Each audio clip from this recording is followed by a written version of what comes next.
Yes, we are on air right now. Uh, some people here don't have mics. Right, so I do have one of the things I told you guys last Hangouts that I wanted to change was the Hangouts would start to be on air, and we already started that, but also the documents will be separated. So we have a new link for the Hangout document. I suppose some of you already are there, but I will post the link here on the chat so that everyone has it. We already have some quite exciting things to discuss in there. So I don't know if you open it and you can check which ones we could start by. Let me just write the names of the participants.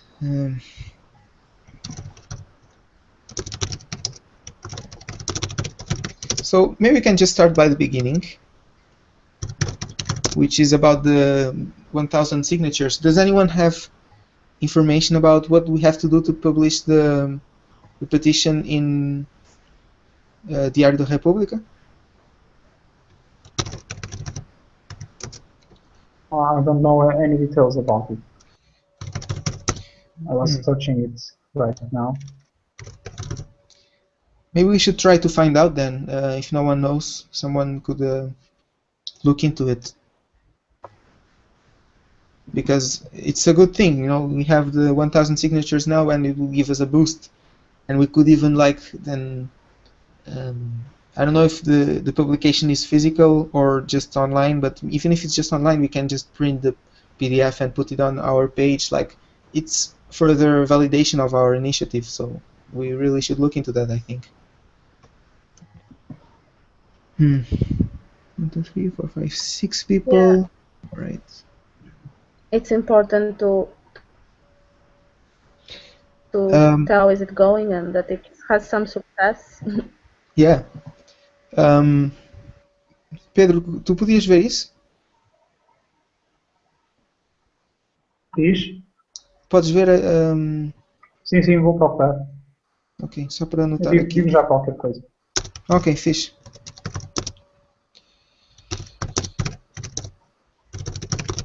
Pronto. Outra coisa que tínhamos que falar era a questão da proposta que o Roberto publicou no nosso grupo sobre a proposta de implementação. Acho que foi do António Dores, certo? Do RBI numa aldeia. Acho que era interessante falarmos disso. A Bruna parece estar a tentar entrar. Let me see.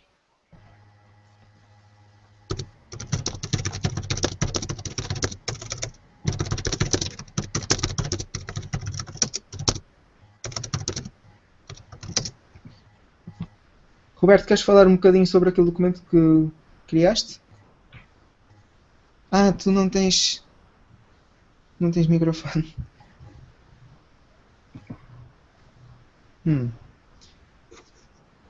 A Bruna não consegue entrar. Roberto, estás a falar com ela?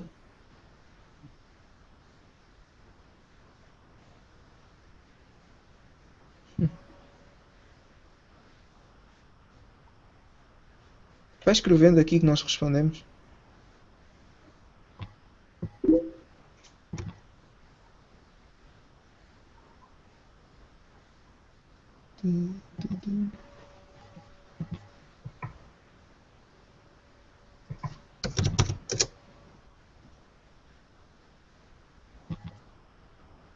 Hangouts on air.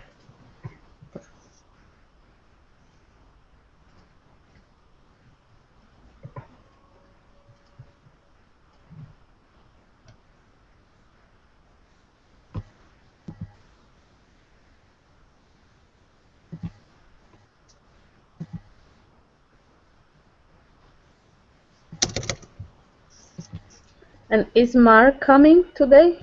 I have no idea. I haven't seen her. She doesn't seem to be online. Didn't tell her.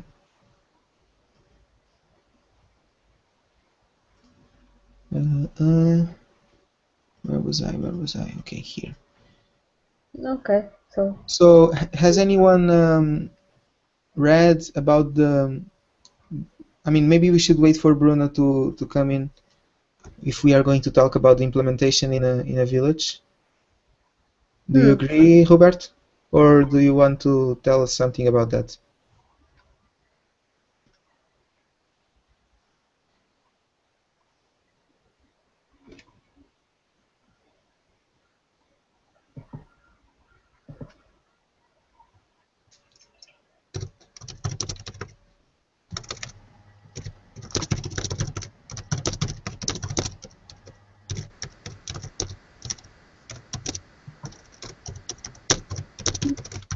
People should just click on the link, I think, and then they will join.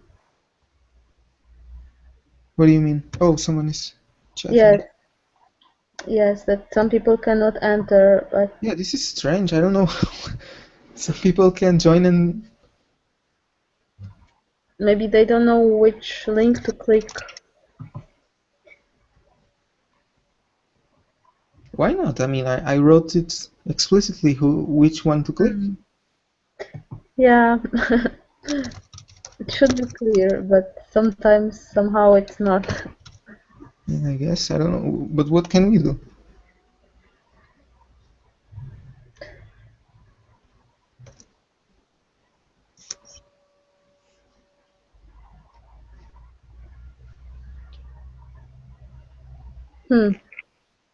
Ah, they think it's that there is no the button. There is no button to click in the event, but they should just click on. Yes, on the event you cannot join the Hangout from the event. Yes, it's in the Facebook group. Yes, exactly. So I don't know where Antonio is talking to Roberto about this, but Roberto, if you're listening, give Antonio the link that is in the Facebook group in case he's not. I guess he doesn't have a Facebook account. So. Ok, António já conseguiu entrar? É verdade, pá. É que esta porcaria é preciso fazer o scroll para baixo, já da outra vez foi a mesma coisa, fiquei com cara de parvo a olhar para aquilo. Ah, ok, pode ser o mesmo Aquilo tem problema. um scroll para baixo para participar, não é? Epá, eu ando lá à procura daquilo, mas não me lembro do scroll. Agora que tu me escreveste, lembrei-me. Agora já gastou, não é? Sim, acho que há outra pessoa que está com esse mesmo problema. Estou a escrever para ver se ela consegue entrar. Quer dizer, se calhar já entrou, não sei. Entrei, consegui. Ah, exatamente. Estava agora a escrever isso no É a Facebook. Bruna. Oi. Olá, Bruna. Tudo bem? É a primeira vez que entras no Hangout, certo?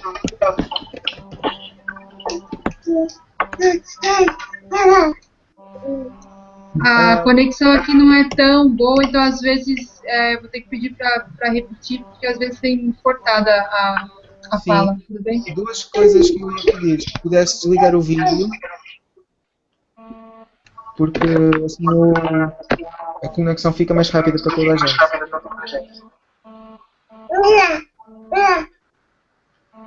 E usar headphones também, porque senão ouvimos o eco daquele lado.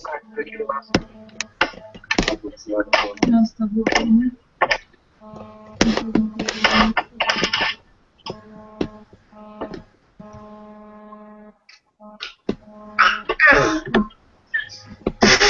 Estás a ouvir, Bruno?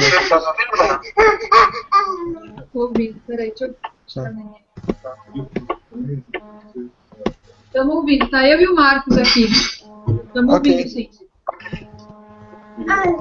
É que eu tô com o neném no colo, então pode ser que eu tô andando um pouco na tela. Mas, tranquilo. Pronto. Acho que basta clicares no ícone em cima do Hangout para tirar o vídeo. E se tiveres aí headphones. Tirar o vídeo? Tem um ícone para ligar e desligar o vídeo em cima do Hangout.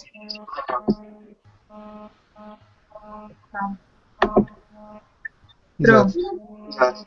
E tens fones aí? Headphones? Deixa eu ver.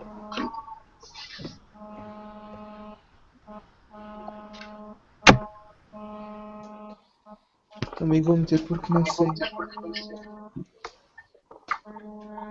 Vocês estão a ouvir eco do meu lado ou não? Estamos. Ok. Eu tô ouvindo bem aqui vocês. Agora tá melhor. Acho que já está.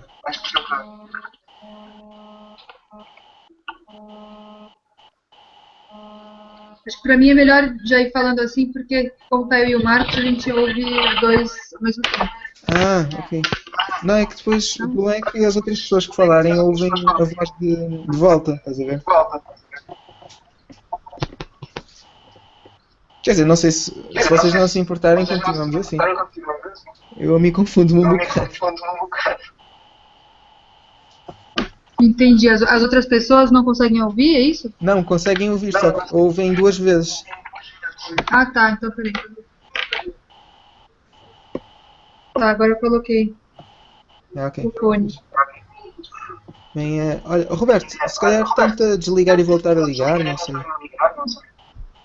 Para ver se ficas com o microfone, porque como foste tu que publicaste aquele post. Mas entretanto, o post como era do António, se calhar seria o António melhor a falar sobre aquela proposta de implementação de uma, enfim, de um teste do RBI numa aldeia em Portugal. Eu não tive tempo para estar no Facebook muito estes dias, portanto nem sequer sei a discussão que houve em torno disso. Portanto, se o António pudesse explicar isso melhor, era a pessoa indicada. Ouvem agora? Sim? Epá, Tá, eu acho que eu vou colocar. Peraí, só um segundo, eu acho que eu vou colocar o Marcos aqui no outro fone aqui também pra gente ouvir junto, então. claro. Ok. Divide a orelha aqui, peraí. Claro, Um claro. segundo. Ó, Marcos. Marcos, você vem aqui pra eu colocar junto?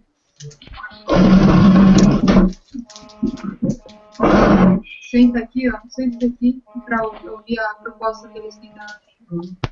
Pode sentar aqui depois. Divide a orelha.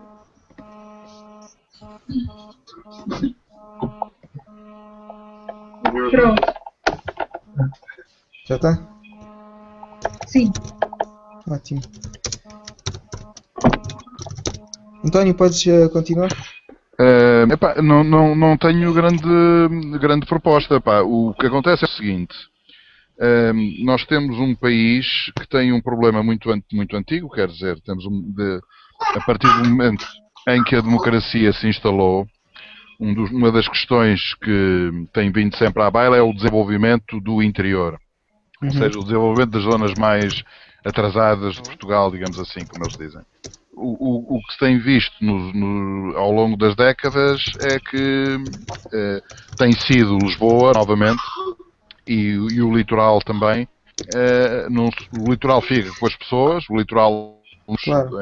entre Setúbal e o Porto, e o resto cada vez está mais deserto, embora a retórica seja noutro sentido, não é? Sim. E então isso significa que nós temos 300 e tal distritos, 300 e tal concelhos, quer dizer, a maioria deles pobretanas, não é? O que significa que nós temos um poder político local eventualmente disponível e interessado em promover o desenvolvimento de outras maneiras, não é? E sendo, por um lado, sendo o RBI isso, não é? Uma tentativa de inverter algumas lógicas de subalternização, ao mesmo tempo a gente podia usar as associações que estão no terreno neste momento, que são aquelas que eu me estou a lembrar, serão associações de desenvolvimento local. Há também associações do movimento da transição, que também fazem coisas mais recentemente do mesmo género, que é estabelecerem relações com as autarquias, autarquias pobres, digamos assim, autarquias do interior, e estabelecer programas de desenvolvimento que podem ser concelhios, mas também pode ser interconcelhios, como pode serem apenas locais, aqui numa certa região, etc. Havendo essa possibilidade de a gente dialogar com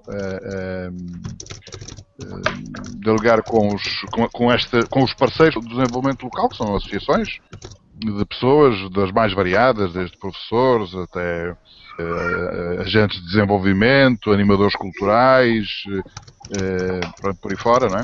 Cooperativas, etc. Podíamos tentar ver com essa gente algum poiso, juntamente com os autarcas, onde se pudesse fazer uma atividade do género, do género, uma experiência local, não é? Onde a gente pudesse ver quais eram os resultados práticos da aplicação de algumas medidas de RDI. É isso.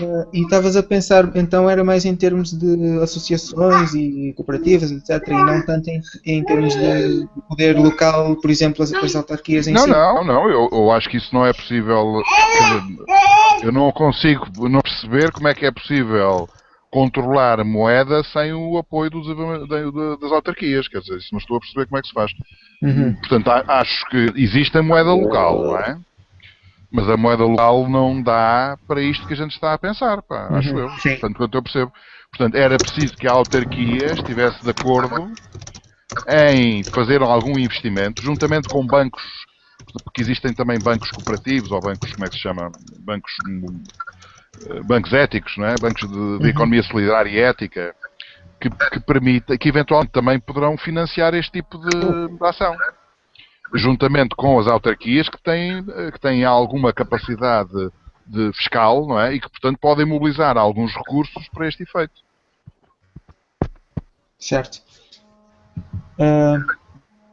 Eu não vi a discussão que houve no Facebook, entretanto. Não sei se alguma pessoa quer fazer um sumário dos comentários. Estão-me a ouvir?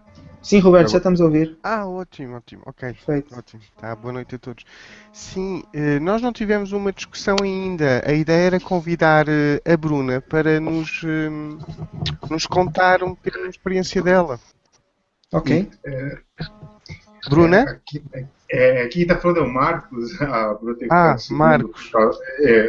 Bem-vindo. Obrigado. Do Recivitas também. Eu acompanhei com muita atenção a explanação, né? Eu não sei até que ponto, né, a experiência aqui por causa das realidades diferentes, né, ela pode ser aplicável ou transposta, mas com respeito vou iniciar com respeito às possibilidades de parcerias, né? Foi falado a respeito de bancos éticos, né? Sim. O nosso projeto, por exemplo, ele tem uma parceria com um banco ético alemão, né? Ele capta recursos dentro da própria Europa, né? A gente optou muito com captação de recursos junto a pessoas físicas para manter o projeto, usando a internet como meio de divulgação. É uma das formas em que a gente pudesse criar com a maior independência possível a coleta de resultados, né, sem tanta influência da política, né, até por conta aqui no Brasil tem a questão do Bolsa Família, que é um programa que é de renda condicionada, né, de renda mínima condicionada, e que dificultaria muito o desenvolvimento de um projeto, o levantamento dos dados de uma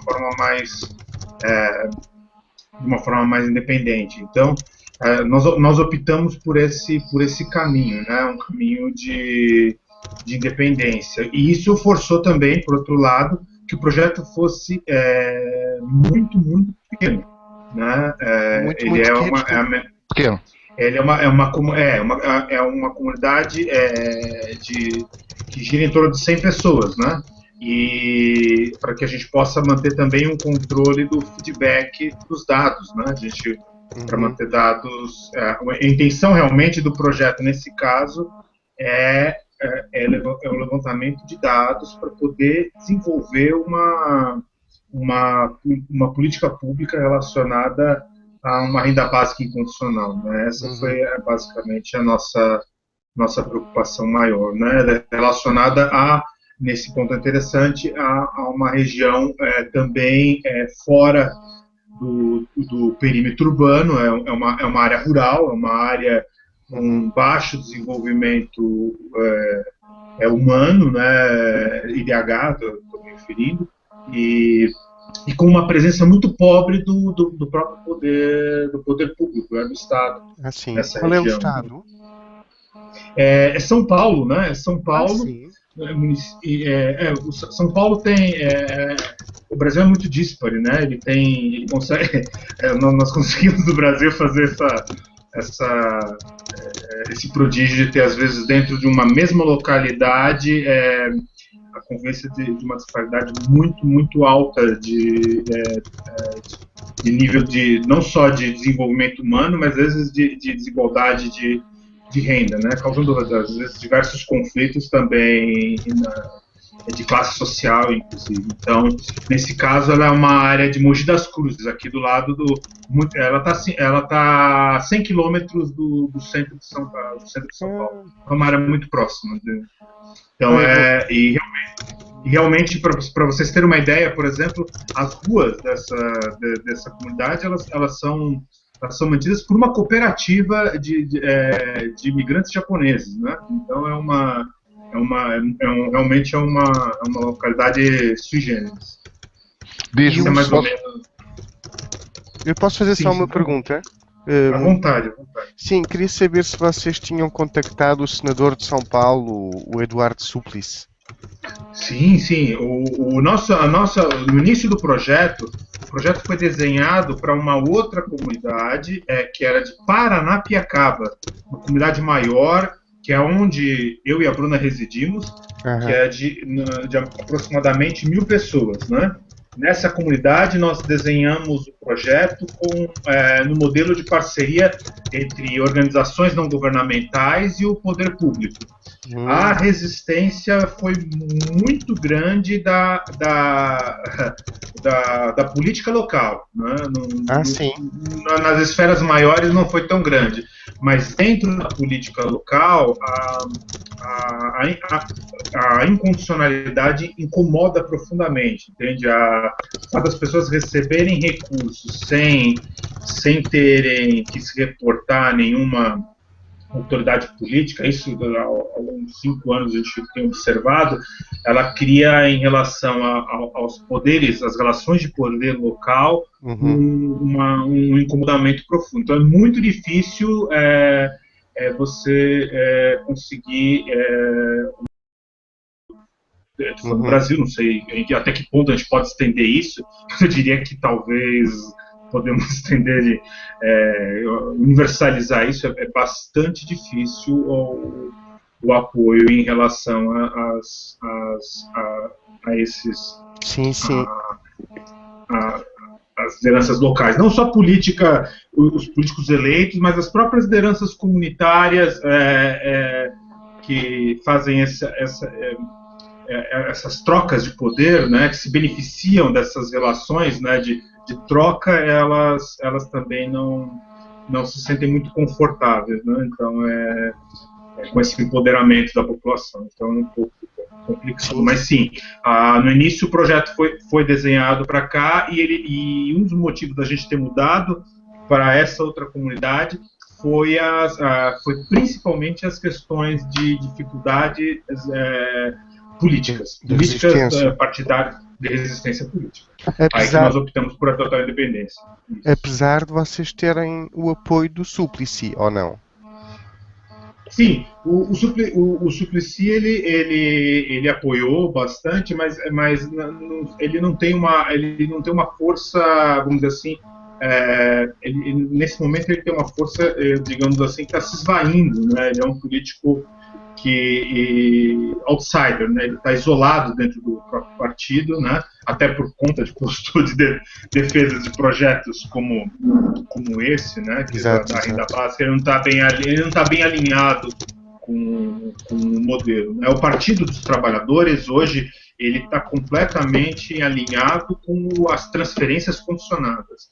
As transferências de renda incondicionais, elas não são apoiadas nem pela esquerda e nem pela direita. Então é bastante Eu diria que ele é hoje o único, não diria não, isso eu posso tomar com tranquilidade.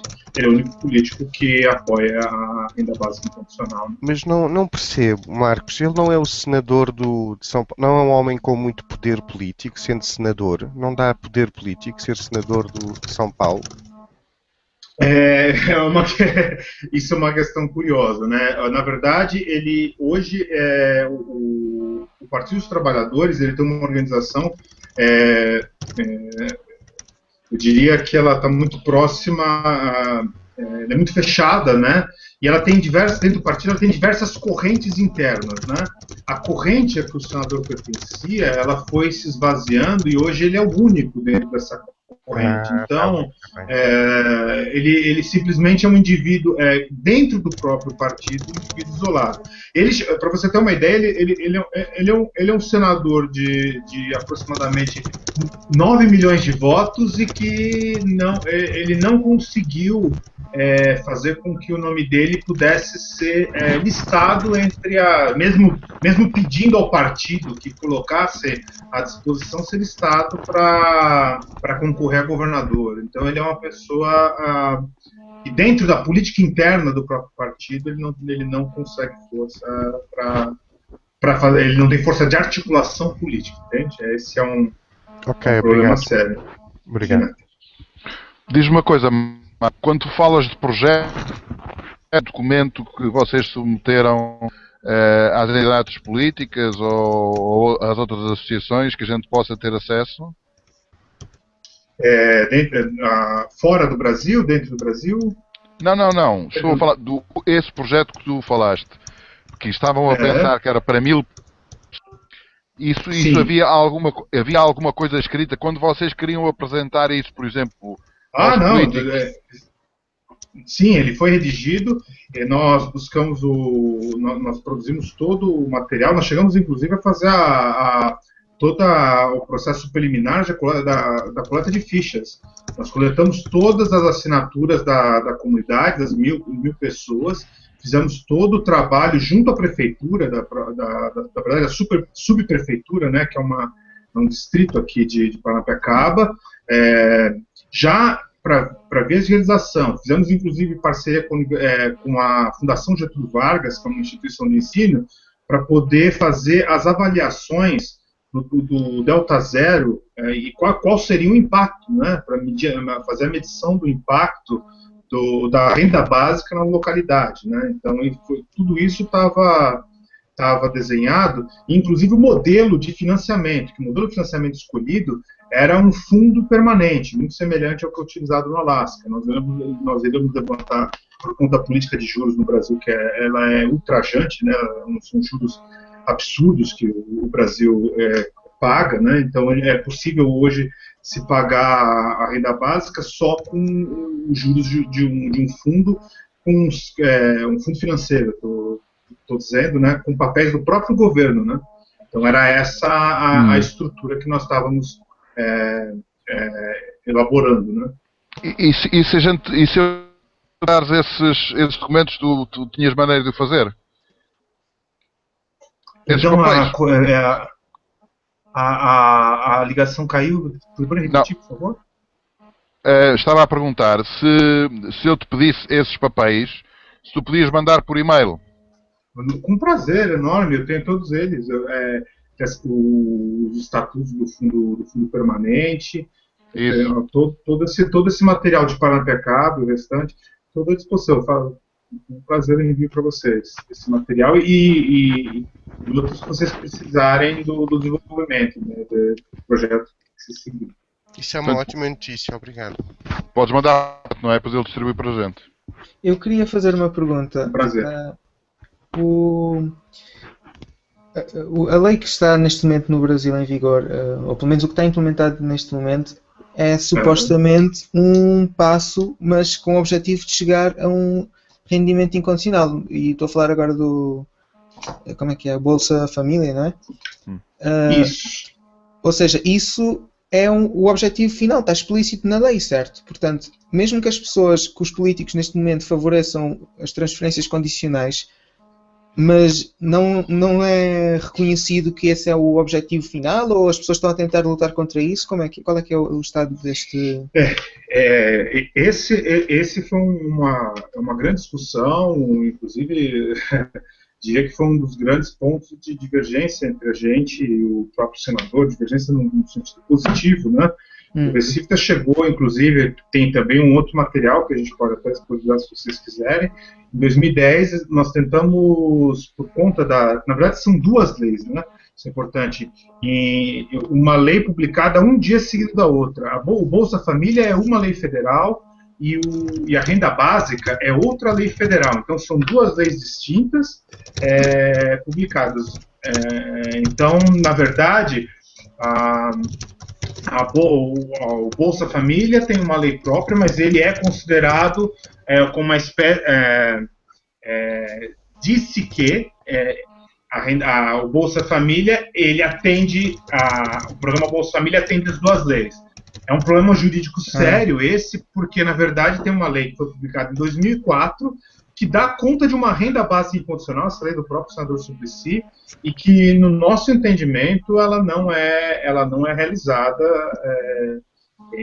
ou seja, tem um descumprimento de uma norma, uma lei federal, né? Então, isso é um problema sério. É uma lei federal, isso não é um projeto de lei. O senador Suplicy, eu diria que o maior feito que o senador Suplicy conseguiu fazer é realmente aprovar em âmbito federal. Para conseguir aprovar em federal, lógico, a lei ficou com diversas falhas na construção. Ela dá abertura da implantação gradual. Quando você faz a leitura da lei, percebe-se que deixou as brechas para que ela não fosse realizada. Mas, mesmo assim, é passível de ser demandado juridicamente a implantação da renda básica. Um problema sério a respeito das condicionalidades, agora do ponto de vista prático e não do ponto de vista jurídico, é que as condicionalidades elas têm crescido no Brasil, né? Elas não têm diminuído. Desde que foi implementado o Bolsa, na verdade, primeiro o Bolsa Escola e depois o Bolsa Família, os controles sobre a população têm aumentado de forma exponencial, a ponto de alguns técnicos do governo criarem movimentos internos para diminuírem a quantidade de burocracia para se adquirir o benefício, porque tem várias pessoas que têm o direito ao Bolsa Família e não conseguem recebê-lo por conta dessas dificuldades burocráticas, né? Então isso é um problema seríssimo hoje, e tem outro problema que é muito sério dessa inversão autoritária aqui no Brasil, que, por exemplo, muitas vezes por exemplo, uma criança aqui no Brasil é cortada do Bolsa Família porque não vai à escola, mas quando você vai fazer a checagem na localidade, parece que tem um sério problema de infraestrutura, não tem escola. Então é muito problemático essa inversão de valores, né? Na verdade, não é mais a sociedade. Isso acontece muito ainda aqui, ainda falta essa conscientização. É muito aceitável isso é muito paternalista ainda a sociedade brasileira e a gente aceita muito esse aspecto do poder tutorando, né? Então, hoje o Bolsa Família é apesar de todos, é incrível, isso é inegável, o desenvolvimento que ele propiciou, né? Perto do que existia, mas ao mesmo tempo ele tem se tornado, infelizmente, um programa clientelista nesse outro sentido, no sentido de emancipação política, né? De ter criado, ao mesmo tempo que ele emancipa economicamente, ele tem criado muita dependência no plano político e eleitoral, né? Uhum. Isso. Posso fazer uma pergunta sobre a localidade, essa localidade com 100 pessoas onde estão agora a fazer a experiência? Por favor. Eu gostava de saber como é que começou a experiência, quais são os objetivos da experiência? Então, vamos lá. A experiência começou de uma maneira ela começou apenas com 27 pessoas. Foi uma adesão muito baixa, né? Por conta para ela ser voluntária. As pessoas, nós não somos uma entidade governamental, foi muito curioso isso, né? As pessoas, as organizações não governamentais do Brasil desfrutam da mesma, vamos dizer assim, da mesma desconfiança da população. Depois de 2, 3 anos, as pessoas revelaram para nós que tinham achavam que era alguma espécie, algum programa, tinha algum problema envolvido nisso, ou era alguma jogada eleitoral, tinha algum político por trás. Então, somente depois de 3, 6 meses que atingiu o número de 90 pessoas e se estabilizou entre 90 e 100 pessoas, ou seja, esse foi o início. Realmente foi na base de ganhar a confiança da comunidade, simplesmente pela própria continuidade do programa. A intenção no início do projeto era eu tenho até chega até tenho até vergonha, né, de dizer isso hoje, porque parece tão óbvio, né, alguns dos dados que a gente levantou, mas era verificar qual era o efeito de uma renda básica, como as pessoas usariam essa renda básica, qual era o impacto da renda básica no desenvolvimento econômico da localidade. Então, nós fizemos isso de que forma? Nós convidamos alguns estudiosos. Tem um estudo do alemão que foi feito e publicado sobre desenvolvimento humano. Não, foi de uma universidade. Ele usou para formar a tese de mestrado dele, né? Foi de uma universidade, e um outro estudo que é comparativo, que é o estudo belga. Depois eu passo os links para vocês, sim, porque são importantes, né, nesse caso, que não são estudos recíprocos, né? São estudos que foram feitos de forma independente para checar realmente. Nós tínhamos checar realmente qual é o resultado de uma renda básica infuncional. Porque vou ser bastante sincero com vocês nesse respeito, né? A gente compartilhava muito esse temor a respeito, que hoje eu digo até que talvez seja até um preconceito, mas é um preconceito válido que a maior parte da população tem, a respeito se as pessoas vão deixar de trabalhar, dessa questão da vagabundagem, né, que as pessoas falam, se as pessoas vai ter um impacto negativo na produtividade, né, da localidade. E um outro elemento que era nossa preocupação maior, mais técnica, era se haveria uma migração para a localidade, né, se nós provocaríamos deslocamentos para dentro por conta do benefício, né, porque haviam comunidades próximas de Coatinga Velho, né, qual seria o impacto em relação à população, né, da localidade. Então, esses dois elementos eram nossas preocupações mais fundamentais. Foi nisso que nós centramos os nossos dados preliminares. Deixa-me perguntar, quem é que poderia aderir a esse rendimento básico? Era voluntário e, portanto, as pessoas inscreviam-se para receber, sem condições, não era isso? Mas estavam dependentes eram pessoas que tinham num certo território, ou alguém que morava nesse território e que passasse a viver, por exemplo, que fosse viver para a cidade ou para a vila, podia também beneficiar?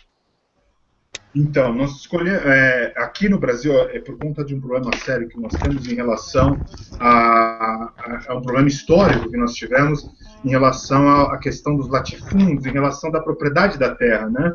Então, nós uma maneira mais fácil que existe de fazer seria automaticamente os moradores do local receberiam a renda. Seria, acho que, a maneira mais simples. Mas isso teria um problema sério no quesito de uma comunidade rural, que um proprietário, que a maior parte das pessoas não são proprietárias da terra, e as pessoas mais pobres aqui, elas trabalham como serviçais dos empregados, quase com direitos muito precários em relação ao dono da terra. Então, seria muito perigoso, por exemplo, estabelecer uma renda atrelada a uma permanência no local ou a propriedade da terra, porque quem tivesse a posse de fato poderia contratar uma pessoa para permanecer cuidando da sua casa ali, da sua propriedade, baseado no número de filhos, e utilizaria a renda básica como um valor agregado ao seu... ela teria um efeito oposto, né? Um valor agregado da exploração do trabalho. Então, nós decidimos utilizar uma alternativa, né, de uma área de redes, que é a minha área de estudo. Eu utilizei o conceito das comunidades, que é o mesmo princípio que utiliza para a formação de comunidades virtuais, né, que é o princípio de afinidade. Nós transferimos, isso ajudou também bastante a diminuir os custos, né? Nós transferimos para a própria comunidade o processo de identificação. Então, como é uma comunidade muito pequena, né, essa é outra vantagem, e todo mundo se conhece, então nós em assembleias dentro da localidade por democracia direta, nós pedimos que as próprias pessoas umas identificassem as outras, quem morava, quem saiu, quem não saiu, e isso permitia a redução tanto da fraude quanto do controle autogestionário do processo. Esse também foi uma parte interessante, uma parte do projeto que ajudou bastante, que permitiu a gente ter um custo muito reduzido. Foi um achado, isso aí foi... tanto que não era previsto no projeto aqui de Paranapiacaba, do primeiro, não fazia parte e acabou dando certo. Esse é o modelo que a gente utiliza, né? A gente usa Coatinga Velho como referência, né? As pessoas que moram em Coatinga Velho, mas a comunidade não é o território, as pessoas cercadas pela fronteira imaginária geopolítica, mas, na verdade, utilizando essa referência da localidade histórica que eles conhecem, Coatinga Velho que é deles, eles dizem para nós, o Recívitas, quem somos os integrantes dessa comunidade. Então, é nesse modelo que se estabeleceu, né?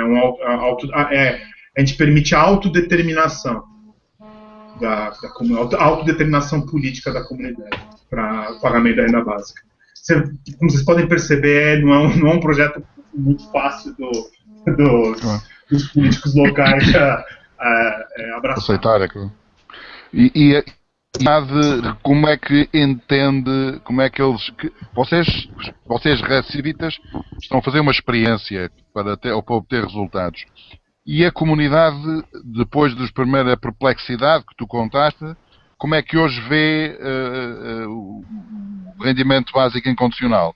Eles têm a ideia que é uma coisa que vão perder daqui a uns meses, ou acham que é uma coisa que vale a pena lutar por manter? Olha, isso eu vou falar com bastante sinceridade. E a percepção, né, ela não é homogênea, né? Apesar do estudo, eu diria que o estudo Matias, ele pegou um momento, o estudo do desenvolvimento humano, ele deu uma percepção que, se eu não me engano, estava entre 92% concordavam, né, com a renda básica, estavam dispostos a lutar por ela. Eu diria que hoje, se a gente refizesse esse estudo, a percepção seria menor. As pessoas estariam mais pessimistas em relação a isso. Porque, principalmente as pessoas mais velhas, elas têm porque hoje, por exemplo, a inflação tem subido, o valor da renda básica não cresceu, né? E talvez para elas o valor real da renda tenha diminuído. Para os mais jovens, eu acredito que ela tem tido um significado importantíssimo. Nos depoimentos de algumas pessoas, né, ela varia a percepção conforme a maior necessidade. Para as pessoas que têm, mesmo agrupadas, porque a maior parte é muito pobre, né, elas, dentro do estudo governamental, todas as pessoas que estão recebendo renda básica, elas estariam agrupadas dentro da classe E, da classe mais pobre, né, aqui dentro do Brasil. Mas dentro da classe E ali, né, a gente pode perceber que existe uma diferença enorme de de níveis de pobreza. E dentre os mais pobres, eu diria para você que a renda básica, mesmo sendo um valor muito, muito pequeno, eles têm tem um valor gigantesco. Para quem é só eu diria que eu pus no relatório, né? O valor dela é proporcional à necessidade da pessoa. Quanto mais carente a pessoa quanto mais necessitada, maior é o valor que ela atribui à renda básica. Qual é o valor? O valor hoje ali é idêntico desde o princípio, tá? R$30. R$30 por pessoa, né? Então varia de famílias que recebem 200 até famílias que recebem só 60, 90 reais. Mas por quanto tempo? Por tempo determinado. Nós não temos um limite para iniciar. O Não, projeto quero tinha dizer, recebem por mês? Sim, perdão. Tá bem. Ok. Por mês, todo mês, R$30. Uhum. Isso é 10 euros, acho eu, não é? 10, 15 euros. Um bocadinho mais. Um bocadinho mais. É um valor, assim, para vocês terem uma ideia de valores, dentro de São Paulo, da cidade de São Paulo, não paga R$30, não paga uma refeição, uma janta. Em Patinga Velho, por exemplo, ele consegue manter a pessoa minimamente longe da pobreza extrema, por conta que Patinga Velho, o custo de vida é bem mais baixo, porque eles produzem um alimento, muitos deles ele não paga, por exemplo, aluguel, então ele é uma renda básica, que eu diria que não é básica, eu diria que está muito mais próximo do mínimo e que não funcionaria em nenhuma outra localidade. Mas mesmo assim as pessoas consideram ela com um valor razoável. Só para comparar, essas pessoas aí não recebem Bolsa Família por quê? Algumas delas recebiam. Outras, depois do nosso projeto, duas famílias desistiram por conta dessa... segundo, né, agora o depoimento delas, elas se sentem um pouco ultrajadas, né, em relação tanto à espera quanto à cobrança, porque, na verdade, a aproximação da relação, uma coisa que a gente tem feito muito no trabalho da renda básica, né, nós temos trabalhado ela dentro do conceito de recíprocas, não tanto, aqui no Brasil a gente trabalha muito com a questão, né, da renda como uma relação de pobreza, uma relação de direitos materiais. A gente tem trabalhado com a abordagem da liberdade, né? Como uma liberdade fundamental, garantia de direitos fundamentais. Isso modifica muito a percepção. Então, quando, por exemplo, tem casos que a mãe precisa comprovar toda uma série de cuidados, às vezes com um rapaz, um técnico de 20, 22 anos, né, que talvez nunca não tenha nem filhos. Então, as pessoas se sentem muito humilhadas, né? O estigma da pobreza é muito forte, essa relação entre o assistente social, muitas vezes ele cria uma sensação muito humilhante, né? Principalmente quando as pessoas são mais humildes, por exemplo, não tem analfabetas, então elas preferem deixar. Tem várias pessoas analfabetas dentro de quarto. Só para vocês terem uma ideia, várias pessoas não têm sequer a condição de assinar os documentos do recebimento da renda básica. Você imagina quanto mais passar por um rigoroso processo de... Roberto, podes ler aí alguma das perguntas que estão no QIA, porque estou aqui a preparar para os próximos pontos que temos para discutir e não posso fazer isso agora. Consegues encontrar as perguntas que estão aqui no... Qual é... Mas isto é uma pergunta que eu já fiz. Por exemplo, o Filipe, qual é a opinião geral dos brasileiros sobre o trabalho do Eduardo Suplicy? As que já fizemos podemos marcar como respondidas, mas acho que estão aqui várias e que convinha vermos as que é preciso responder ou não, porque senão o pessoal que está a assistir não conseguem participar. Ao Pedro. A opinião geral do Suplicy, em relação ao Suplicy, da população em geral, nesse momento, ou em relação ao senador, desculpa, eu não entendi essa pergunta. Em relação à renda básica ou em relação ao Suplicy como político? Alô? Sim, sim. Então, a relação ao Suplicy, esse é um problema sério, porque o Suplicy, vou citar um caso que explica por si só. Ele foi um programa, pediu para ler o livro dele sobre renda básica e cidadania, né? Era um programa de comédia. Quando ele foi começar a ler o livro, o pessoal pegou, tirou o som e todo mundo deitou e começou a dormir. Então, chega até a ser desrespeitosa a relação que tem.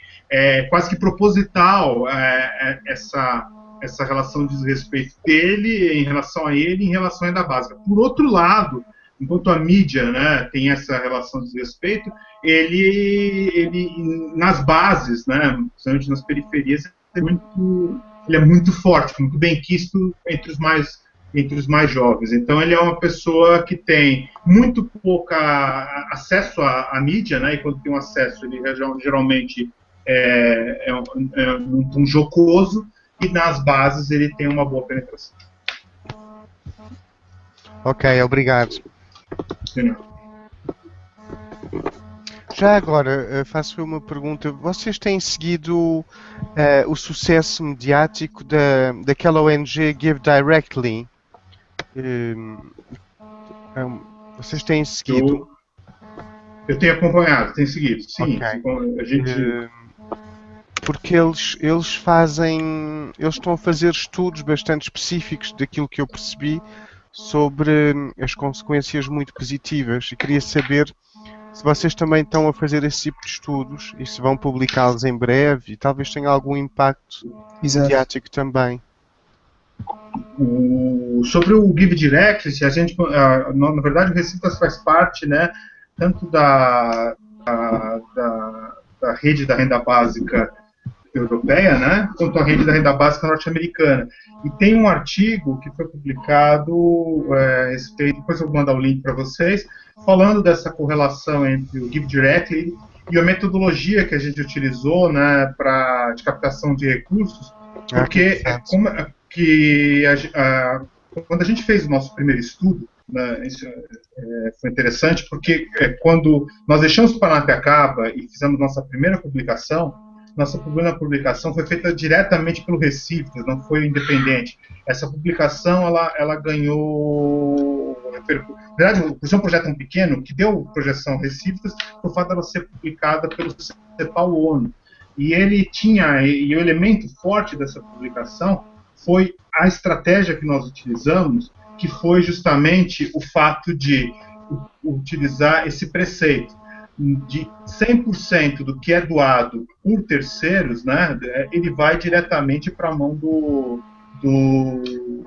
da pessoa em Quatinga Velho.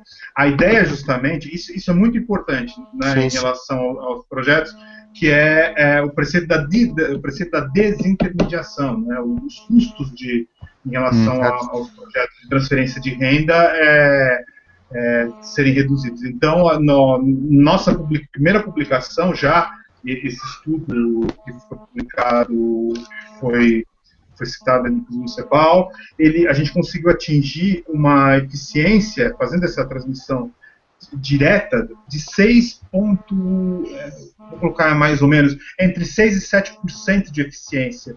Para você ter uma ideia, o Food Stamp norte-americano tem 12%. E o Bolsa Família, que é uma verdadeira caixa preta, né? Sim. O Brasil tem, em geral, a América Latina tem bastante dificuldade em relação à credibilidade dos dados que publica, né?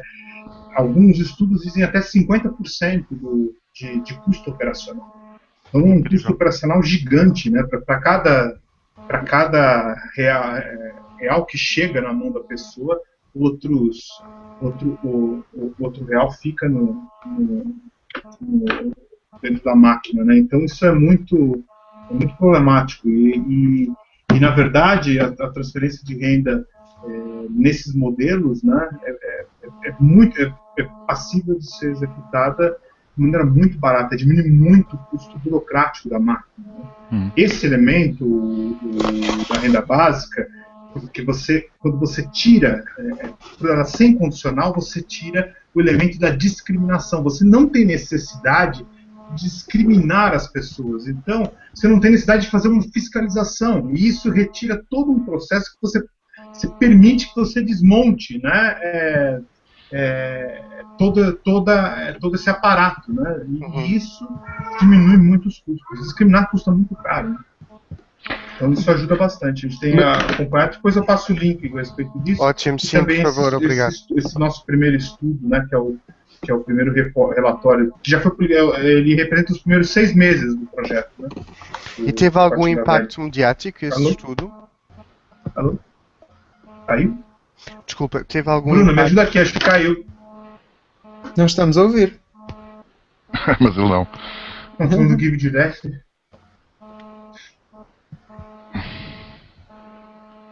Oi? Muito interessante tudo isto. Alô? Estou. Eles estão ligados, mas não nos ouvem. Devem ter Não, desligado não. o som. Deve haver um problema, ok.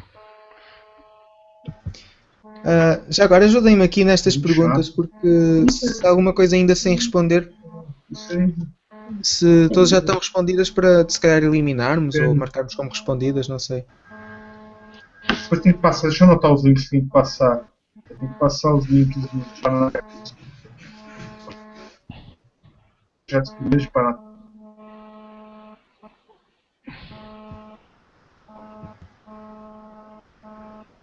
Mas como é que a gente fala Sim. com eles para dizer que estamos a ouvi-los? Bem, eu mandei aqui no chat, mas eles não viram. Eu vou enviar pelo Facebook à Bruna uma mensagem. Eles devem se calhar tentar voltar a entrar. Ajudem-me só aqui com as perguntas, se puderem ver isso no vosso Hangout. Parece-me que há mais comentários do que propriamente perguntas. Pois, exato, eu não estou a ver mais perguntas, sinceramente. Realmente a ideia disto era que na altura do outro Hangout nós não tínhamos conseguido ativar isto, porque tem que ser ativado antes do Hangout começar. Tá bem. Para ver se dava para as pessoas que estão a assistir participarem sem termos nós que estamos aqui a ir para outra página e estar a mudar, porque assim de certa forma perde a visibilidade, não é?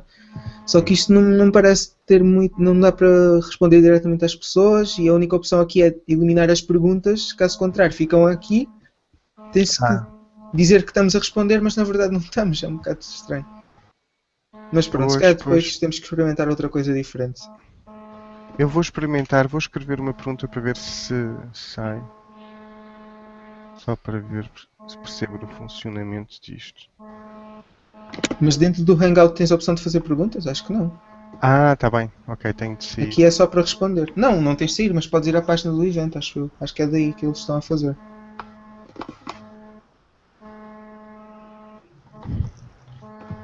Bom, acho que perdemos o Marcos e a Bruna. Bem, mas mantém-te aí atento no Facebook se eles falarem contigo. De qualquer forma, os que têm o documento do Hangout aberto, pedia que me ajudassem aqui, que eu tentei tirar umas notas do que eles estavam a dizer, mas foi muita coisa. Acho que escrevi mal. Eu estou a tomar notas, por isso depois eu faço isso. Ok, fixe. Alguém aqui, quer dizer, não sei se querem continuar a falar sobre isto do... Não, vamos esperar que eles voltem. Podemos ir falando de outras coisas. A Dorota está a perguntar sobre a Mar? Olha, já entraram. Ótimo.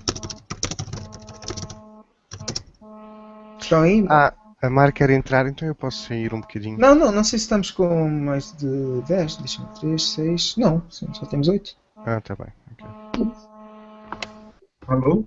Sim, Marcos, estás a ouvir? Perdão, acho que caiu, né? Vocês não estavam a ouvir-nos, mas nós conseguíamos ouvir-vos. Estou ouvindo todas as bobagens que eu falei. Nossa, que bom. Que maravilha. Não. Ainda bem que não foi nada de tão comprometedor, né? Não disseram nada. Ficaram um bocadinho, depois desligaram, mas não sei. Pois, exato, nós não ouvimos nada. Não, Bobagem. Tá certo. Então vocês ouviram toda a questão do Give Direct, né? Então não tem problema. É isso. Pois, o que eu queria saber é se isso chegou aos médios ou não, porque vocês no fundo já têm resultados também de eficiência e... Sim. Tanto da captação quanto do pagamento, né? Do projeto em si, né? Hoje, para você ter uma ideia, hoje nós estamos trabalhando, vai ocorrer agora em abril. Abril está vindo o pessoal de Oxford para estudar a segunda fase do projeto, que nós já estamos fazendo empréstimos para as pessoas, microcrédito a partir da renda básica.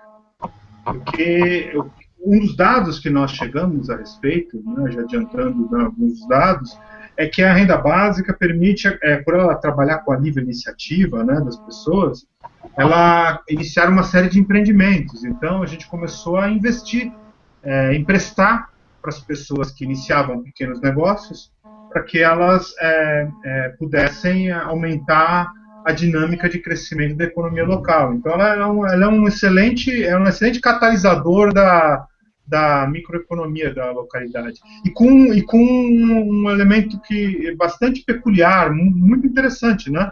A garantia que as pessoas têm em relação ao empréstimo que a gente usa é a própria renda básica, né? Pois, exato, então, a família, que interessante.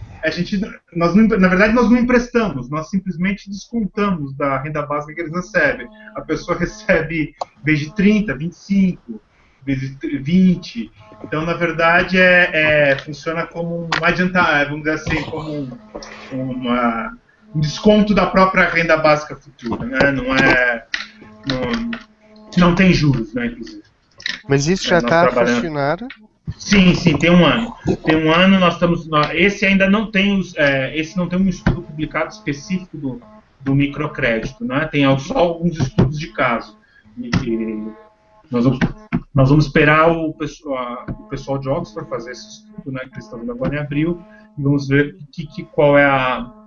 quais são as conclusões a respeito dessas possibilidades que surgem, né, em relação dessa combinação dessas duas tecnologias sociais, né, a renda básica e o microcrédito. E este pessoal de Oxford são economistas ou... Não, seria como a escola júnior de Oxford, né? Eles têm o pessoal de mestrado que estuda, e eles mandam a garotada, os meninos, para fazerem esse acompanhamento. Depois volta para o pessoal. Aí eu acredito que são quem faz o acompanhamento são os mestres e doutores para fazer a emissão do relatório, né? Final. Mas o Stuart White, que é professor em Oxford, devia estar informado sobre isso. Não sei se vocês conhecem os livros do Stuart White sobre rendimento básico. Conheces, Marcos? Não tá conheço. Bem. Olha, Tá bem. não tenho. Depois vocês podem passar o link, porque sim. me interessa muito. Ótimo, eu passo. Roberto, já agora, se puderes confirmar em relação ao Stuart White, eu li alguns que ele até recentemente, e pelo que eu percebi também na Summer School que ele fez aqui, até recentemente não era defensor do rendimento básico incondicional. Acho que estava associado mais a aquelas propostas que envolvem algum tipo de contribuição social, e que só recentemente, provavelmente com alguma influência do Summer School, ou pelo menos gosto de pensar isso, que ele mudou. Eu também tenho essa percepção, exatamente, porque o livro dele é uma defesa de um rendimento um bocadinho condicional. Pois, mas exato. de facto na Summer School já não. Exato, eu li mesmo alguém a escrever que ele foi um dos que se converteram recentemente. Não fizeram menção do Summer School, mas acho que teve alguma influência. Pelo menos o facto dele ter-se calhar informado melhor sobre as outras propostas ou a discussão, não sei, mas eu estou a dizer isto porque também pode ser um motivo que as pessoas não o conheçam tanto no campo do rendimento básico incondicional, porque ele precisamente não estava, digamos, all-in nele, não é? Pois, está bem. Mas acho que era interessante sim partilhar fazer esse contacto, porque. Por favor.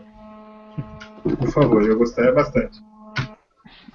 Olha, Marcos, diz-me lá uma coisa. Eu estou a ouvir, pá, e estou a pensar que sai mais caro, pá, manter-te a ti e a Res Civitas a trabalhar aí do que pagar o rendimento básico incondicional a 100 pessoas a 30 reais por mês, não é? Perdão, não entendi. Sai mais caro a manter a estrutura do Recife, né, do que o próprio rendimento. Exatamente. Ou estou enganado? Quer dizer, quando tu dizes que vocês garantem o acesso direto dos donativos às pessoas, ou quando dizias que havia 6% de custos de serviço, digamos assim, associados, não estavas-te a referir a esta experiência concreta ou estavas? Não, então, nós não incluímos os custos da organização junto com o projeto. Nós fazemos essa distinção, né? O custo da organização, custo de pessoal é completamente separado. Quando a gente faz a prestação de contas para o Ministério, a gente faz toda essa prestação do projeto em si, né? Então, por exemplo, as pessoas que trabalham, o custo, por exemplo, das visitas, né? Por exemplo, todos os custos operacionais, estes são computados. Os custos administrativos internos, né? Nós não embutimos ele na renda básica. Sim, o custo da organização é bem maior do que o próprio custo do projeto. Você tem razão nesse sentido. Se fosse embutido o custo do projeto, ou se fosse embutido o custo não fosse feito o trabalho, por exemplo, de alguns técnicos que estão envolvidos como voluntário, o custo administrativo explodiria, né? A gente precisaria de muito mais aumentar o número de comunidades para poder adequar o custo administrativo com o custo do projeto. Mas também tem um detalhe, né? O trabalho que a gente faz, por incrível que pareça, o número de horas que é servido no Portinga Velho é muito pouco. Por exemplo, nós servíamos no início só os finais de semana. Era feito um trabalho durante 8 horas durante um final de semana no início e depois de 2 anos passou a ser feito uma vez por mês, né? Por conta desse modelo só íamos para fazer o pagamento, né? Então é um custo muito baixo. Isso porque nós fazemos o pagamento ainda o dinheiro em cash, em mãos, né, das pessoas por conta da ausência de sistema bancário. Porque se tivesse sistema bancário próximo, nós poderíamos simplesmente fazer a transferência, né? Então isso diminui ainda mais o custo. Agora deixa-me perguntar outra coisa. A parte, portanto, se eu percebi bem, o investimento que é feito tem um custo inicial um pouco mais caro em termos de Res Civitas, não é? Visto que vocês têm que lá estar 8 horas por cada fim de semana. E depois, uma vez instalado, os custos baixam bastante, visto que passam uma vez por mês é que passam por lá, não é? É isso? Perfeito. Isso. E o pagamento e o investimento na Res Civitas é feito com base sociais que ou é no financiamento normal da atividade da associação? O Recivitas, a gente não usa o investimento a gente fez um corte, né? A gente não utiliza o investimento do terceiros, para as pessoas que fazem as doações tenham a certeza que está indo para o projeto. O Recivitas é mantido com o próprio recurso os custos administrativos são mantidos pelos próprios membros do Recivitas, né? Muito bem. Alguns patrocinadores do próprio Recivitas, conselheiros, e mais os próprios voluntários. O Recivitas é uma organização minúscula, né? Ele trabalha praticamente como uma célula. A gente não tem uma sede, né? A gente tem só a sede em São Paulo, que é a sede administrativa, e a gente trabalha diretamente em campo. Então isso também diminui bastante nossos próprios custos operacionais também caíram absurdamente por a gente estar instalado na própria periferia. Pois, claro. Muito bem.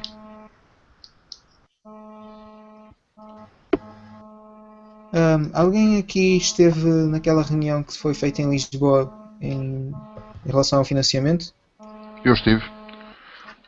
Podes. Ah, pois é, o Dario mandou aquela. Mandou uma sumário nota que minha. fizeste. Eu não tive tempo de ler esse documento, se calhar se puderes sumariar aí aqui para o Hangout. Eu vou colocar o link no registro do Hangout, que é para as pessoas poderem ler com mais detalhes. Epá, a discussão foi muito interessante, pá, e a gente gostou de lá estar. Deixei de ouvir. Estavas a ouvir agora? Sim, agora sim. A discussão foi interessante e o sítio foi agradável, pá, e a gente esteve lá bem, o que é importante, porque nós vamos voltar a continuar a conversa. O nosso pretexto de conversa foi os 8 textos. 8 referências que existem, porque os textos acho que são menos. E que são, enfim, também não foram completamente utilizados. De propostas de financiamento do RBI. Basicamente é uma página francesa, que agora não tenho aqui a referência concreta, mas vem lá no texto que eu deixei. É uma referência que tem 8 propostas que são bastante diferentes umas das outras e que aparentemente, pelo menos, têm alguma possibilidade de complementariedade umas com as outras. O que nós tivemos a fazer foi, cada um ficou de apresentar uma das partes, uma das modalidades, não é? Apresentámos as 4 primeiras, portanto íamos apresentando as modalidades, íamos discutindo se era interessante e como é que era, o que significava, o que é que podia ser e tal. E portanto chegámos às primeiras 4. Ficámos depois de fazer cada enfim, um apanhado daquilo que se apercebeu, que foi o que eu vos mandei, e os outros vão de fazer alguma coisa também. E depois voltamos na quinta-feira para falarmos das outras 4 e fecharmos a loja. Fechámos a loja para este ponto. A ideia com que fiquei para já, pá, foi que há várias soluções muito diferentes umas das outras. E nenhuma delas satisfatória completamente. Sobretudo num critério que é o mais complicado, tanto quanto percebo, que é de conseguir um rendimento básico que seja suficiente para se dizer que as pessoas possam viver condignamente só com isso, não é? A experiência francesa, ou melhor dito, havia muitas referências à França, portanto estudos sobre o caso francês, havia uma referência à Europa ou à zona euro e havia uma outra referência mais geral ainda, que eu agora não estou a recordar do que seja. Mas estou-me a lembrar de que, a propósito da zona euro, uma das propostas, que era uma daquelas mais revolucionárias, digamos assim, porque havia umas propostas que aparentemente eram quase técnicas, não é? Ou seja, tratava-se de agarrar naquilo que é as prestações condicionadas e usá-las de uma forma incondicional, não é? No fundo, tratava-se de agarrar nas prestações que são no valor, no bolo geral das prestações que são já hoje entregues às francesas e portanto, reconverter aquilo de uma forma que, sem nenhum problema, sem nenhuma diferença orçamental em termos de volume, passar a nacional. E isso resultava em valores ainda assim significativos, mas não eram suficientes para sobreviver. Estou a pensar em 400 euros, por exemplo, para um adulto e 200 euros para uma criança. O que não é suficiente para se viver em França, mas quer dizer, mas já é uma coisa razoável como prestação. Pronto. E depois havia outras que implicavam mais diretamente, digamos assim, a política.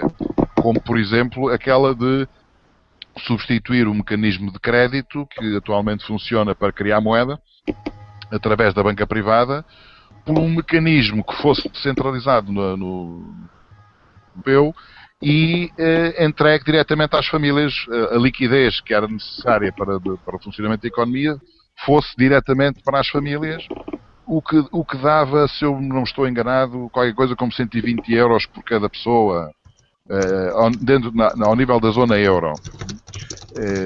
Portanto, quer dizer, como estão a ver, há várias propostas diferentes. Pá, agora não as tenho de cor, pá, e também já estamos à noite, estou cansado.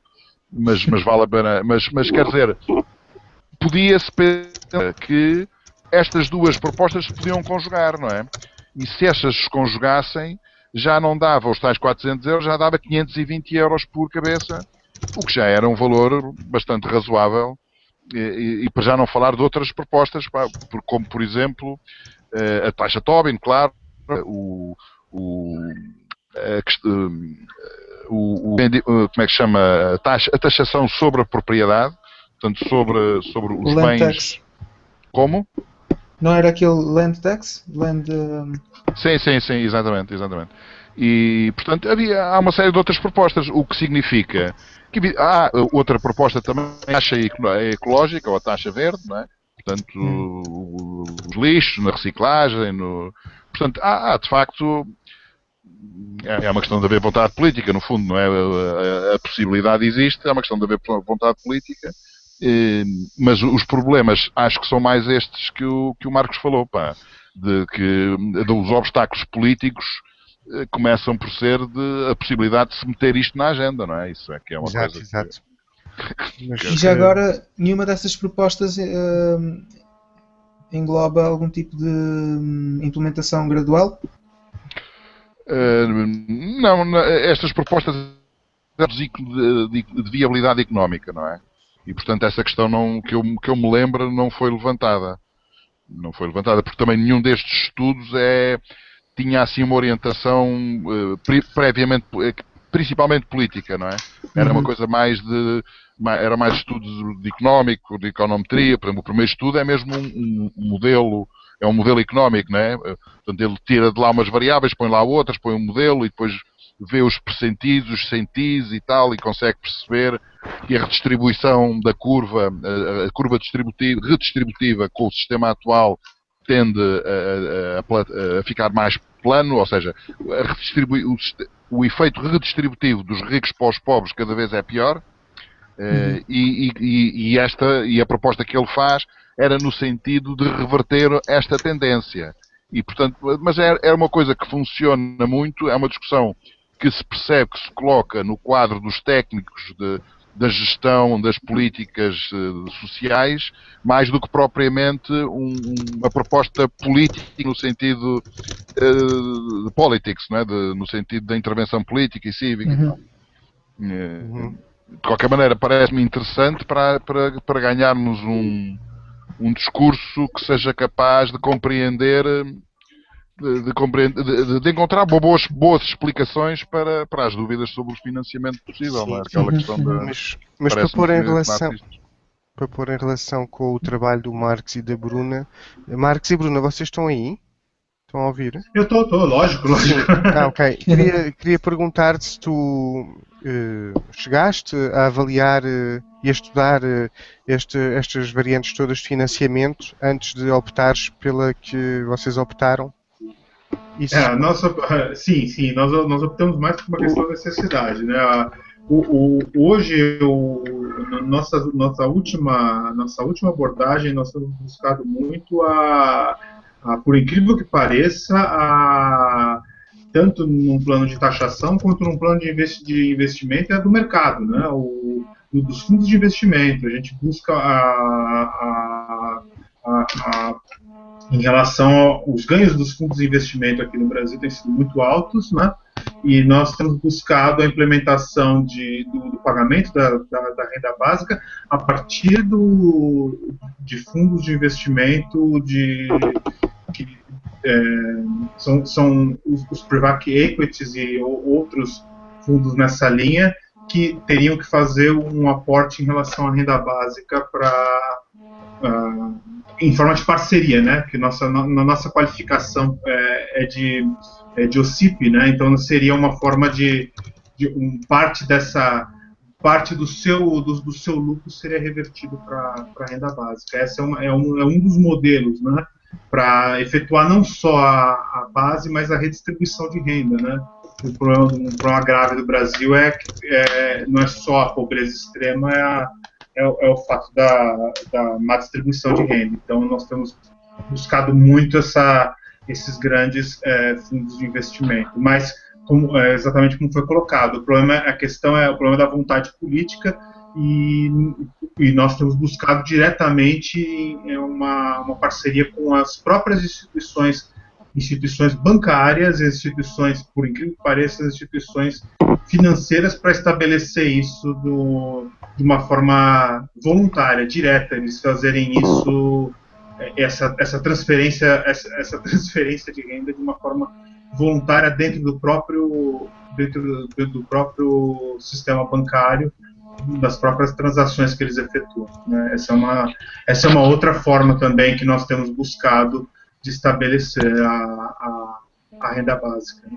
Ô Marcos, compara-me lá a adesão, a aceitação do setor bancário, das pessoas com que vocês falaram no setor bancário, com as pessoas que vocês falaram no setor político. O que é que achas que são mais vulneráveis, ou que tipo de argumentos é que são sensíveis, nomeadamente no campo bancário? Já percebi que na política é difícil, mas no campo bancário, que tipo de argumentos é que eles aceitam para se mobilizar para este efeito? Olha, eu sou uma pessoa que veio de uma classe operária, né? Então, eu sou da PC, né? E eu nunca tinha tido a oportunidade de conversar com uma pessoa que gerencia um fundo de investimento por volta de 1 bilhão, né? Isso foi, e eu não esperava uma abertura tão grande. Por incrível que pareça, a maior resistência em relação a esse indivíduo foi o fato dele estar pagando 2 vezes pelo projeto. Ele não viu o problema.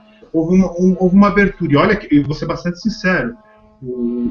O Brasil tem uma classe rentista e uma classe, vamos dizer, elite brasileira, uma das mais preconceituosas do mundo em relação ao seu próprio povo e à sua própria classe menos privilegiada. Então, foi realmente surpreendente ver essa disposição. Hoje, eu diria que a resistência maior deles está no fato de ter que fazer, de ver o recurso que ele já coloca no poder público tão mal aplicado. E isso é realmente uma crítica que eu faço à solução do projeto do Recivitas, né? Dessa solução independente, né? Ela enfrenta esse problema, porque ela corre de certa forma em paralelo, né? Com o poder público que tem não só a possibilidade, mas tem a obrigação de fazê-lo, né? Então é importante tentar estabelecer essa estrutura de financiamento de uma forma que não seja, ao mesmo tempo, simplesmente pedindo para o poder público fazê-lo, mas de uma forma que possa se encontrar instrumentos jurídicos de que, a partir do momento que a gente encontre a solução técnica, de fazer como uma demanda, né, da sociedade. E esse é o caminho hoje, depois de digamos, quase 6 anos de projeto que eu vejo, né? A gente encontra a solução dentro do mercado, ou seja, dentro do mercado, dentro da sociedade civil, e vem com ela quase que pronta para dentro do setor governamental como uma tecnologia a ser aplicada. E é mais ou menos essa a minha visão. No setor político, a resistência é muito grande, e principalmente na questão da gradualidade. Vou ser bastante sincero, aonde estabelece os controles do poder público, a tendência é eles se expandirem. É muito forte essa capacidade que eles têm de não ceder, diminuir a gradação das funcionalidades. É muito difícil. É essa experiência que a gente tem em relação ao Bolsa Família, essa pregoada transição, né, renda básica, ela não tem ocorrido, né? Pois, era isso que eu queria perguntar há bocadinho quando mencionei, perguntei se aquelas 4 propostas tinham sido discutidas, se alguma delas envolvia algum tipo de implementação gradual, era precisamente para ver se, ou seja, no vosso caso, o que sugeres é precisamente evitarmos qualquer tipo de implementação gradual, porque isso dá a hipótese de contornar, digamos assim, o sistema, não é? Duas coisas assim, um coração aberto eu sugiro. Não se colocar na situação apesar de ter tido o Give Direct, é uma situação bastante interessante, essas doações diretas, né, que é o modelo que o Recíprocas também adotou, né, essa captação pessoa a pessoa, é muito interessante, mas ela também é uma armadilha, ela é um recurso que não é tão sustentável. Mecanismos, eu diria que é uma insegurança muito grande para o gestor trabalhar com essa. Por exemplo, agora eu tenho caixa para mais 4 ou 5 meses, entende? Então são contribuições voluntárias, é muito difícil você trabalhar com esse modelo, né? E nós não somos uma igreja, não temos condição, nós não sabemos a que momento essas doações vão cessar ou não, entende? E isso ou seja, nossa renda básica não é uma renda básica garantida, né? Eu não posso, em hipótese alguma, dizer que ela é uma renda básica que transmite aquela segurança que uma renda básica deve transmitir. E, por outro lado, também esse elemento da gradação ele é muito problemático no plano político, né? Se houver os controles dentro da sociedade, uma sociedade mais madura, eu não sei nesse ponto, né? Eu estou falando da sociedade brasileira, né? Em que a sociedade civil brasileira é muito fraca, ainda nós estamos com uma democracia muito recente, é uma questão muito complexa, né? Mas nós somos muito passivos em certo sentido, mas a tendência tem sido vou resumir uma única frase. O ex-presidente Lula, que nem mais é presidente, ele não deveria também dando esse tipo de declaração, disse: o Bolsa Família não há porta de saída. Ele veio para ser assim como ele vai ficar.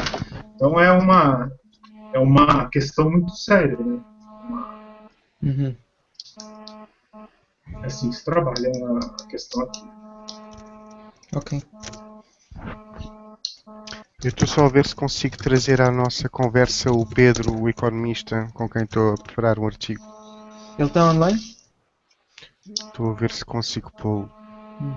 Entretanto, vou dar um bocadinho de assunto, mas uma coisa que tínhamos começado a falar há bocado e que depois ficou para discutirmos melhor. Em relação àquela petição que já conseguimos as 1000 assinaturas, o Pedro foi informar-se sobre quais são os procedimentos para conseguirmos que isso seja publicado no Diário da República. Ele colocou aqui algumas informações no documento do Hangout. Já agora vou aproveitar caso alguém tenha saído, voltado a entrar e não sei o quê. Se não tiverem o link, tem aqui. Ups, não era isto. Copiei errado. Está aqui o link do documento, mas eu pedi ao Pedro que dissesse melhor o que ele percebeu, porque eu estou com algumas dúvidas a ler isto e os links que estão colocados sobre o processo para publicar a petição. Portanto, Walter, dá para submeter por escrito ou por via eletrónica. A minha dúvida é que eu não sei se portanto, essas 1000 assinaturas para ser publicado em Diário da República, se é este o procedimento, ou seja, este que está no link. Por via eletrónica tem uma série de dados que é preciso submeter, é preciso uma pessoa dar as suas informações e depois haver uma audiência, mas eu não sei exatamente os detalhes necessários disso.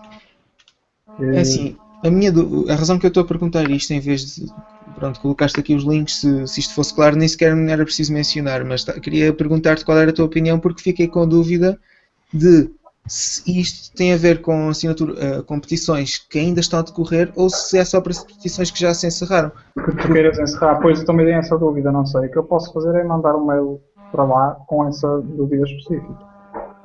Pois, porque eu li os links, ou pelo menos tentei por alto ler os links que mandaste. E eu não consigo perceber se realmente, quando se envia dizer que ao atingir, que temos mais de 1000 cidadãos, se basicamente vamos encerrar, não é? Que temos que fazer o download ou obter não sei como as assinaturas a partir do site da petição pública. para Sim. conseguir enviar à Assembleia da República, ou enfim, para a publicação. Sim. Mas Pois, se puderes então ver o link, o e-mail, se calhar até o pessoal do Petições Públicas deve saber isso, que se calhar outras pessoas já tiveram esse problema. Pois. Eu até vou perguntar à Marca, eu acho que ela sabia algumas coisas sobre isso já. Ok, E depois digo, está bem? está bem. Entretanto a Dorota já saiu. Ela estava a tentar ver se a Samara entrava, mas pelos vistos ela não está online. Ok, era só para encerrar esse ponto. Tá. Então depois quando tiveres informação avisa-nos. O Pedro hoje não pode, mas gostava muito de poder participar numa próxima ocasião. Marcos, eu estou a adorar ouvir-te e se fosse possível voltarmos a combinar uma conversa daqui a uns tempos, seria muito bom. Eu ficarei muito feliz, estou sempre à disposição no que vocês precisarem, perguntas, se quiserem colocar mais na parede, fazer umas perguntas, Ótimo, sim. à vontade, mais fortes a respeito imagino que debater a respeito do projeto, né, de questões, de dificuldades que o projeto enfrenta. Estou à disposição para compartilhar com vocês não só os êxitos, mas as dificuldades e os tropeços para que vocês possam, com certeza, realizar uma experiência exitosa. Estou muito feliz de estar podendo compartilhar isso com vocês. Muito obrigado. Obrigado pela oportunidade. Se eu pudesse fazer uma pergunta antes de ir embora, pá. Qual é a impressão com que ficaste da população? Quebrou. Pode repetir, por favor? Qual a Sim. impressão? Estou a falar da ação que recebeu esse rendimento básico. Bem, sei que foi muito pequenino, enfim, mas em termos de capacidade, de interesse em tentar perceber de que maneira é que podem continuar a beneficiar ou até a aumentar esse tipo de sistema, eles têm possibilidade de fazer alguma coisa ou nem sequer isso têm? Ou seja, em termos de empowerment político, eles têm houve algum desenvolvimento que possa ser interessante? Olha, o que me surpreendeu, eu vou ser bastante sincero, o que mais me surpreendeu foi mais que o desenvolvimento econômico, foi o desenvolvimento do capital social. Teve um estudo do Institute of Economics de Basel, Basileia, né, da Suíça, que fez especificamente uma abordagem do estudo de desenvolvimento e capital social, quanto desenvolveu o capital social em Patinga Velho. E foi um crescimento absurdo, assim. Eu posso depois... É um estudo bastante curto, acho que de quatro páginas, depois eu compartilho. O que eu percebo ali é realmente isso. O grau de... A renda básica, mesmo sendo baixa, ela funciona muito forte como um instrumento desse desenvolvimento político. Eu diria que ela tem um grande empoderador da livre iniciativa, tanto econômica quanto política. Eu senti essa modificação foi muito forte dentro da comunidade. Essa modificação foi muito grande. As pessoas se reintegraram. Isso foi altamente positivo. E começaram a produzir novamente, né? Porque a injeção de capital, mesmo sendo pequena na base, os R$30, no todo, né, para uma comunidade que não girava absolutamente nada de capital, capital financeiro, falando, permitiu com que começasse a haver uma produção. Isso foi bastante importante. Obrigado. Isto que o Marcos disse é muito importante para aquilo que a questão do Aldair como é que se deve começar, não é? Sim. Evidentemente, mesmo pequenas experiências pouco conseguidas do ponto de vista da plenitude de posta, têm efeitos de atividade em termos sociais e políticos bastante fortes. Isso foi um dado que foi levantado que é bastante interessante, porque, por exemplo, depois de a regularidade, né? Hoje, por exemplo, tem algumas famílias que já tiveram mais de 30 mil reais injetados nela, né? Ao longo do tempo, isso permitiu a construção da casa, a regularidade, o efeito, um dos efeitos mais interessantes dos estudos é o efeito da mudança da forma de pensar nas pessoas. Elas deixam de pensar simplesmente numa perspectiva tão hoje, né? E elas começam a contar com esse recurso que está ali presente, e elas começam a fazer o planejamento, elas começam a pensar com esse recurso dentro da comunidade, né, e ao longo do tempo. E isso foi muito importante para dentro da comunidade, não um recurso particular, mas o recurso como um todo. Eles sabem, principalmente os que têm essa mentalidade mais empreendedora, eles sabem que todo mês tem dentro da comunidade mais 3, 4 mil reais circulando, né? Então eles começam a produzir. Por isso que nós entramos depois com o microcrédito, né? E a produzir, sobretudo, para o interior da comunidade. Sim, para o interior da comunidade. É um fato. O que o Roberto mencionou há bocado do Give Directly, acho que temos não só que manter-nos atentos ao que eles estão a fazer, porque estão realmente a conseguir mudar muitas mentalidades no campo da caridade, digamos assim. Mas também porque o que eu tenho lido muito sobre eles é que grande parte do sucesso deles tem vindo do facto do processo de validação e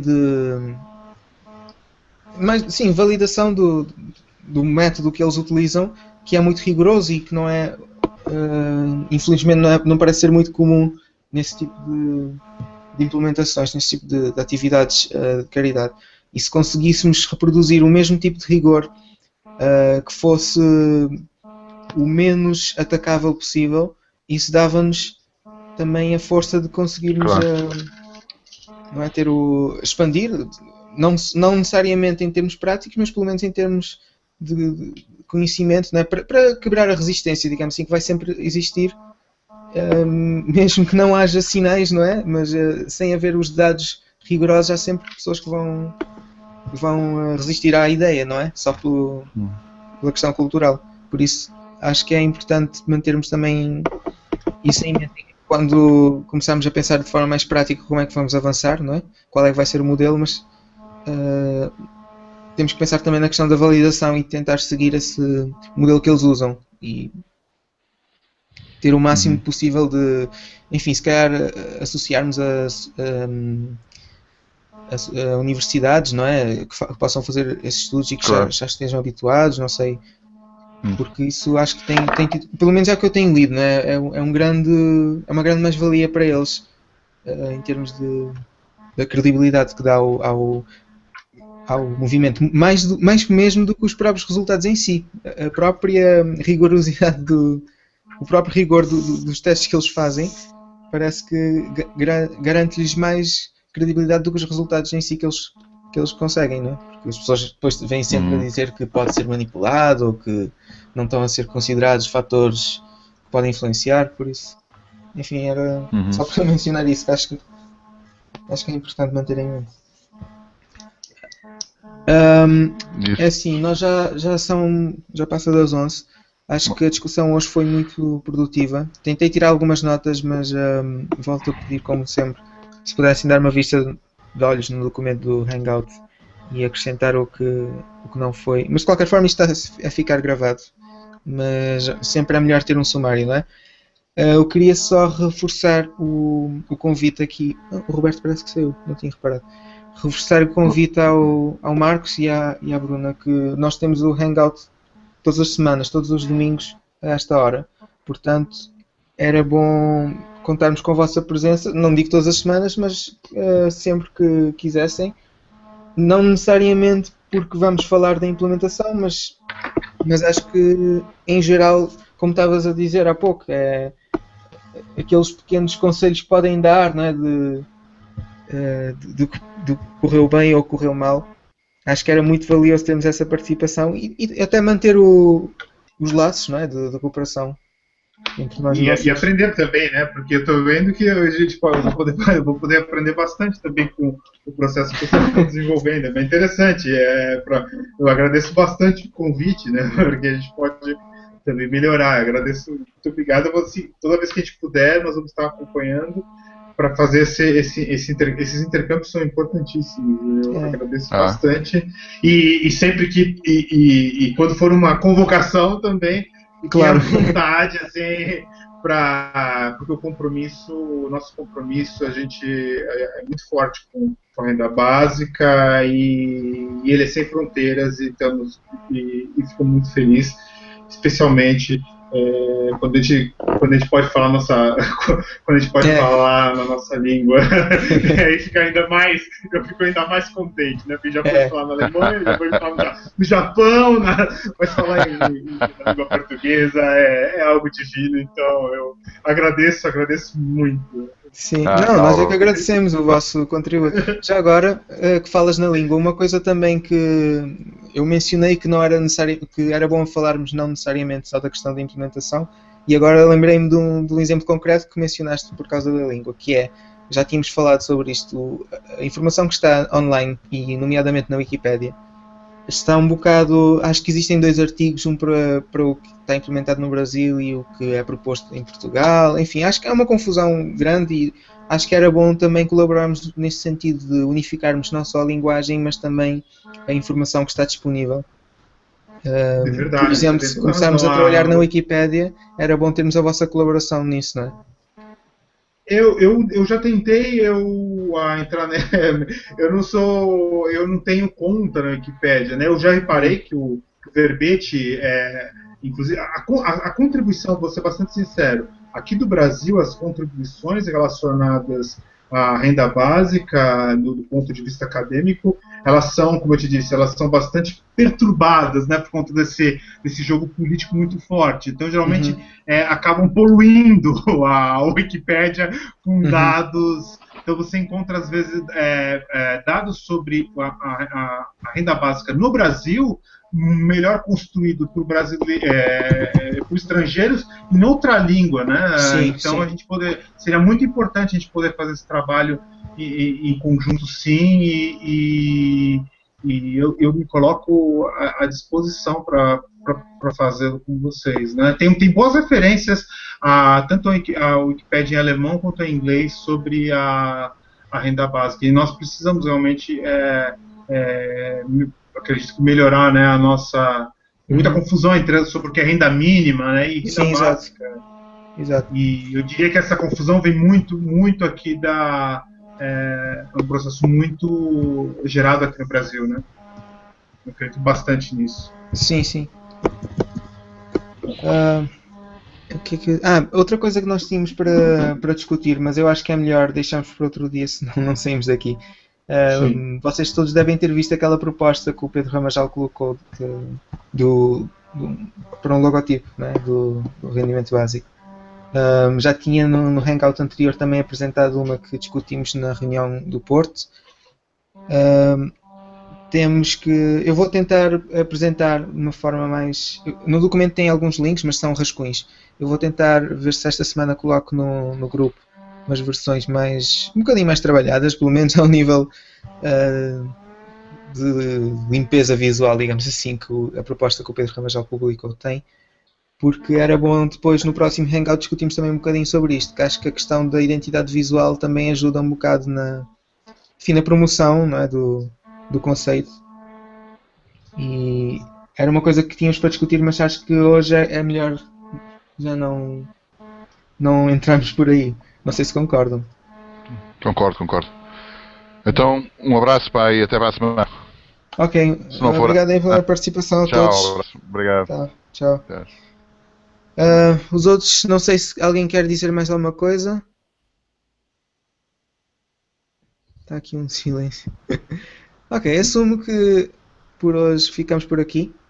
Vou também fechar aqui o broadcast do Hangout. Filipe, é um bocado complicado esta questão de escrever. Eu tentei ativar aqui o... Tiago, adeus. Lídia. Estou só aqui a responder ao Filipe porque o pessoal que pode estar a assistir ainda e que esteve a escrever. Eu tentei desta vez usar o Questions and Answers, mas pelos vistos também não. É preciso pelo menos habituar-nos a isso, não sei se funcionou muito bem. Vou tentar se calhar para o próximo Hangout usar um chat que tanto os que estão dentro do Hangout como os que estão fora possam participar de forma tipo todos para todos, não é? Se fosse possível fazer isso era capaz de funcionar melhor. Mas enfim, é uma coisa que estamos a tentar melhorar, não é? Pouco a pouco, portanto, caso alguém esteja a assistir e que tenha sentido uma deficiência na participação, na capacidade para participarem, só para saberem que estamos com isso em mente e a tentar melhorar isso. A questão do microfone, sim, há várias pessoas. E depois temos um limite de 10 pessoas, não é? Mas pronto, pouco a pouco vamos tentar melhorar isso e a ver se conseguimos ficar melhor. Exato, também acho. Ok, então vou fechar isto, fiquem bem e próximo domingo estamos aqui. Até a próxima. Ok. Tchau, Um abraço. Tchau. Tchau. Tchau.